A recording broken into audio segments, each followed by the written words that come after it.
نیز اس حدیث میں، اس آیت کریمہ میں یہ بات بھی ذہن میں رہنی چاہیے کہ چونکہ ضروری نہیں ہے کہ جو سفارش کسی شخص کے حق میں کی جائے وہ ہمیشہ قبول ہی ہو، لیکن قبول نہ ہونے کے باوجود سفارش کرنے والے کو انشاءاللہ سفارش کا ثواب ملے گا اگر اچھی سفارش کی، اور اگر بری سفارش کی ہے تو پھر برے سفارش کا گناہ ہوگا اگرچہ وہ سفارش قبول نہ ہوئی ہو، یعنی اس گناہ کا ارتکاب نہ ہوا، کسی ناجائز کام کی اگر سفارش کی تھی، اس کے اوپر سفارش جس سے کی گئی تھی اس نے عمل نہیں کیا، اس کے باوجود کیونکہ اپنی طرف سے سفارش کر لی اس لیے اس کا گناہ ہو گیا۔ حاصل سب باتوں کا یہی نکلتا ہے کہ جب بھی کسی چیز کی سفارش کی جائے، اگر اچھی سفارش کی جا رہی ہے تو اس کا اجر انشاءاللہ ملے گا، اور سفارش کرنے والے کا کام یہ ہے کہ وہ سفارش کر کے فارغ ہو جائے اور یہ نہ دیکھے کہ میری سفارش پر عمل ہوا یا نہیں ہوا۔ اس کا کام اللہ کے لیے تھا، اللہ تعالیٰ کے راضی کرنے کے لیے تھا، وہ پورا ہو گیا۔ اب اگر اس سفارش پر عمل نہیں ہوا تو اس سے اس کو تکلیف نہ ہونی چاہیے، اس کا اجر ثابت ہو گیا۔ اسی طرح جس سے سفارش کی جا رہی ہے اس کو بھی یہ سمجھنا چاہیے کہ یہ ایک سفارش ہے اور اگر میں چاہوں تو اس کو رد بھی کر سکتا ہوں، ورنہ یہ سفارش نہیں ہوگی، دباؤ ہو جائے گا۔ لہذا اگر وہ سفارش کو رد کرے اور قبول نہ کرے تو اس میں بھی شرعاً کوئی نقصان نہیں ہے، نہ کوئی ناجائز کام کا ارتکاب ہے۔ اس کی بہترین اور اعلیٰ ترین مثال یہ ہے کہ حضرت عائشہ صدیقہ رضی اللہ تعالی عنہا نے اپنی ایک کنیز حضرت بریرہ رضی اللہ تعالی عنہا کو آزاد کر دیا تھا۔ آزاد کرنے سے پہلے وہ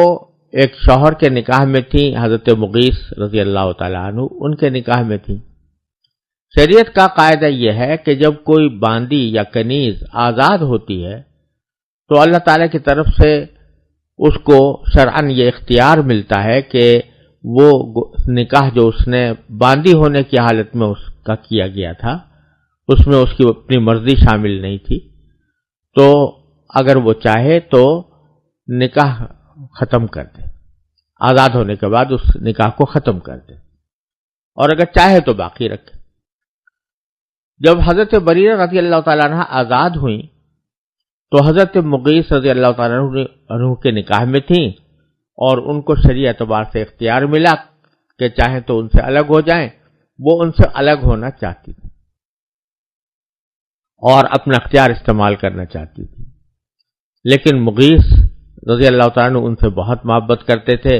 اور ان کے پیچھے پڑتے تھے کہ مجھے تم اگر الگ نہ کرو، اپنے نکاح سے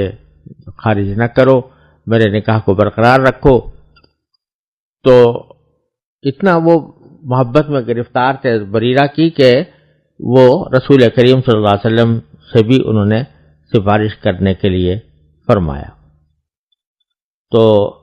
یا یہ کہ رسول کریم صلی اللہ علیہ وسلم کو خود سے اطلاع ہو گئی کہ وہ اتنے پریشان ہیں، تو آپ نے حضرت بریرہ سے کہا کہ میں تم سے یہ سفارش کرتا ہوں کہ تم اپنے شوہر سے نکاح کو برقرار رکھو اور اس سے علیحدگی اختیار نہ کرو۔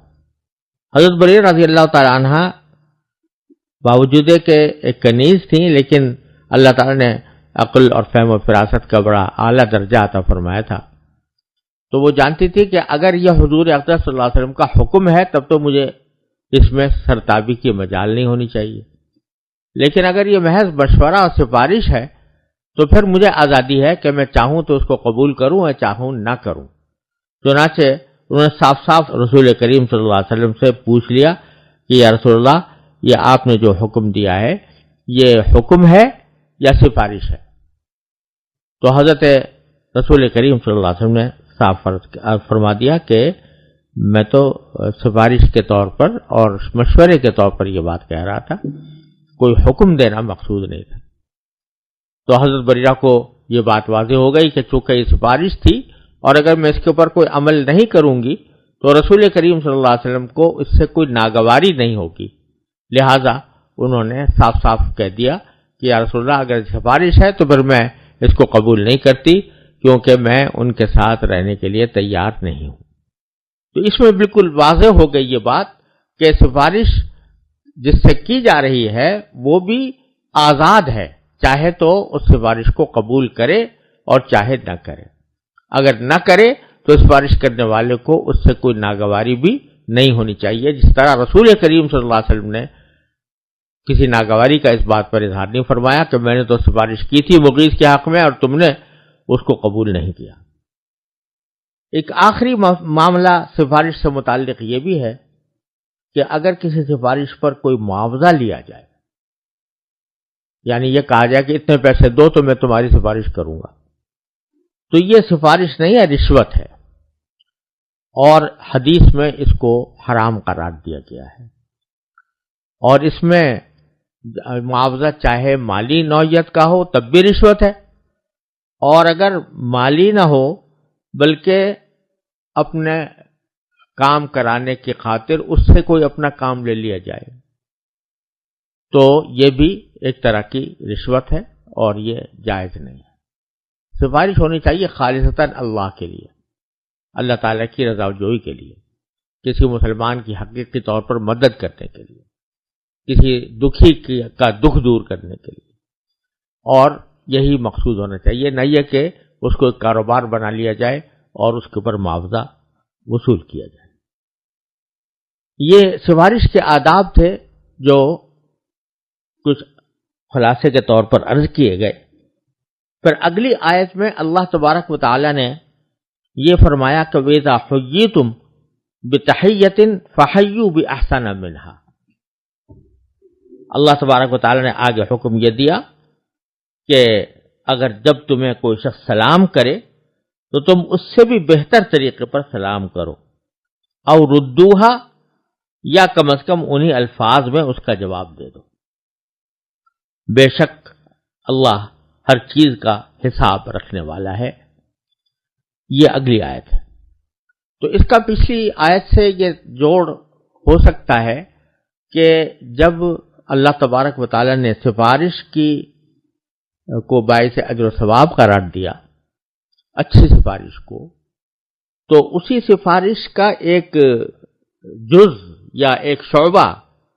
کسی مسلمان کو سلام کرنا بھی ہے، کیونکہ جب ہم یہ کہتے ہیں کہ السلام علیکم ورحمۃ اللہ وبرکاتہ مثلا، تو ہم سلامتی کی دعا کرتے ہیں، گویا اللہ تعالیٰ سے سفارش کرتے ہیں کہ یا اللہ اس بندے کو اپنے رحمت سے سلامتی عطا فرمائیے۔ تو یہ بھی ایک طرح کی سفارش ہے۔ تو اس لیے سفارش کا حکم بیان کرنے کے ساتھ سلام کا حکم بھی بیان فرما دیا، اور جو حکم فرمایا گیا ہے اس کا خلاصہ یہ ہے کہ پسندیدہ بات تو یہ ہے کہ جن الفاظ میں کسی شخص نے سلام کیا ہے تم اس کے جواب میں اس سے زیادہ بہتر الفاظ استعمال کرو۔ مثلا کسی نے اگر صرف السلام علیکم کہا تو جواب وعلیکم السلام ورحمۃ اللہ کہہ دو، اور اگر اس نے السلام علیکم ورحمۃ اللہ کہا تو جواب میں وعلیکم السلام ورحمۃ اللہ وبرکاتہ کہہ دو، یعنی اس سے بہتر انداز میں جواب دینے کی کوشش کرو۔ لیکن ساتھ ہی یہ بھی فرما دیا کہ او ردوہا، یعنی کم از کم انہی الفاظ میں جواب دے دو جن الفاظ میں تمہیں دوسرے نے سلام کیا، یعنی السلام علیکم کہا تو وعلیکم السلام کہہ دو جواب میں، اور اگر السلام علیکم ورحمۃ اللہ کہا تو وعلیکم السلام ورحمۃ اللہ کہہ دو، اور اگر اس نے پورے 3 کلمات استعمال کر لیے کہ السلام علیکم ورحمۃ اللہ وبرکاتہ تو وعلیکم السلام ورحمۃ اللہ وبرکاتہ کہہ دو، اور اس سے آگے مزید الفاظ استعمال کرنا سنت کا حصہ نہیں سمجھا گیا۔ بعض صحابہ کرام سے منقول ہے کہ وہ کوئی ایک آدھ لفظ آگے بڑھا دیتے تھے، لیکن عام طور سے جو معمول ہے وہ یہی ہے کہ بس اسی حد تک بات رکھی جائے، السلام علیکم ورحمۃ اللہ وبرکاتہ، اور جواب میں وعلیکم السلام ورحمۃ اللہ وبرکاتہ۔ اور ایک حدیث میں بعض صحابہ کرام سے منقول بھی ہے کہ رسول کریم صلی اللہ علیہ وسلم کی سنت تو یہی تھی کہ آپ وعلیکم السلام ورحمۃ اللہ وبرکاتہ فرماتے تھے، اور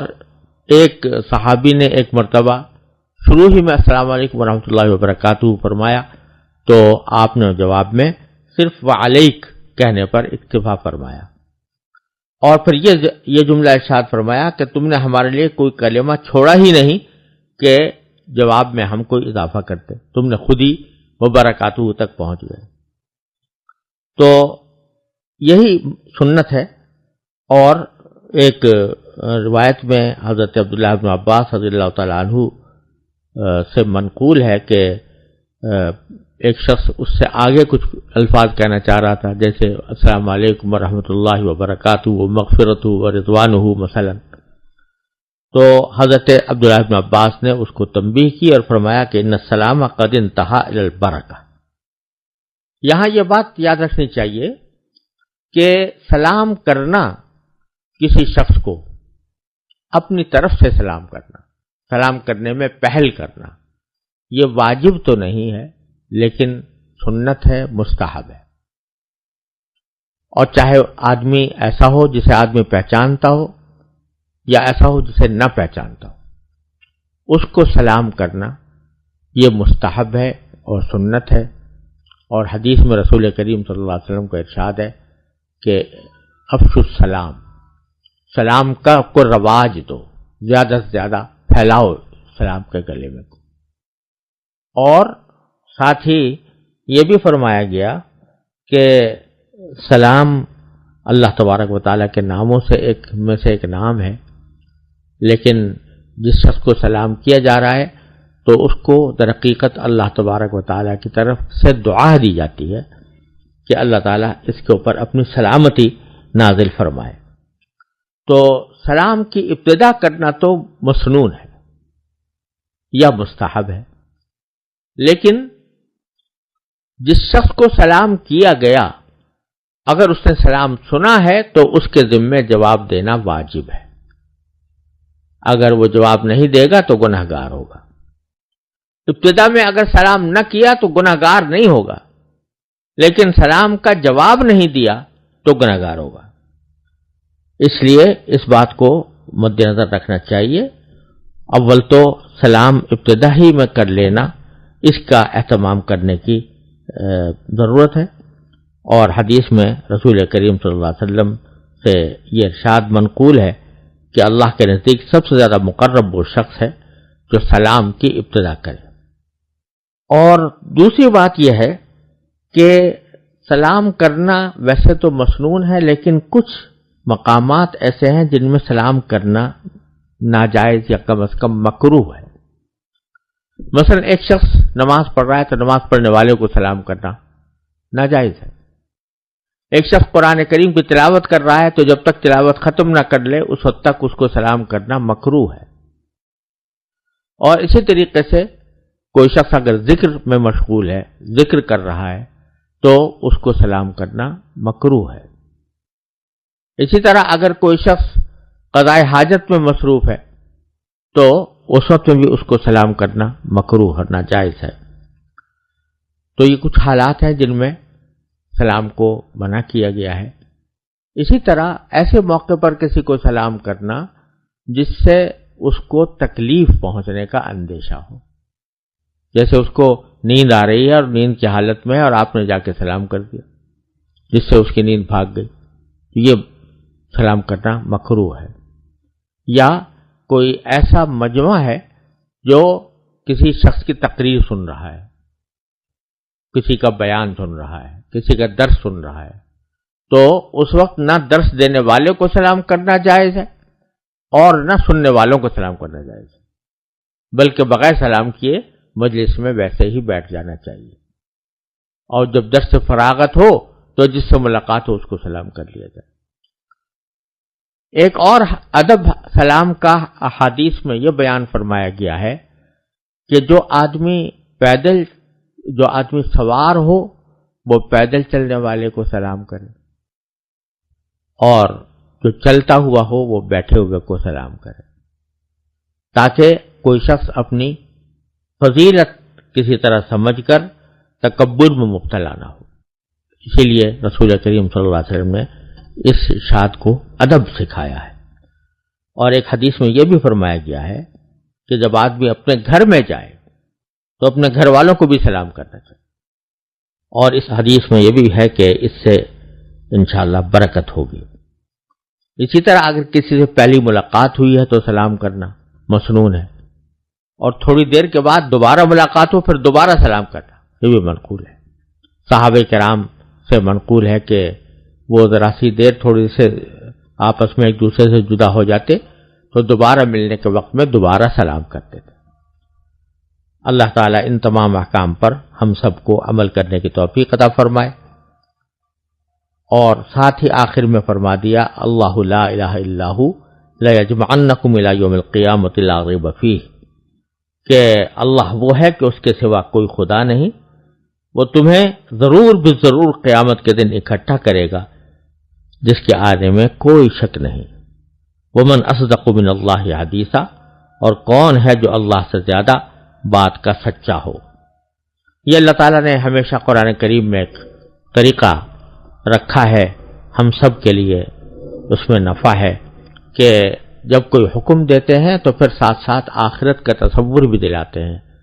تاکہ آدمی آخرت کے تصور کو اپنے ذہن میں رکھ کر حکم کی پابندی کرے اور اس کی خلاف ورزی نہ کرے۔ اللہ تعالی ہم سب کو خلاف ورزی سے محفوظ رکھے۔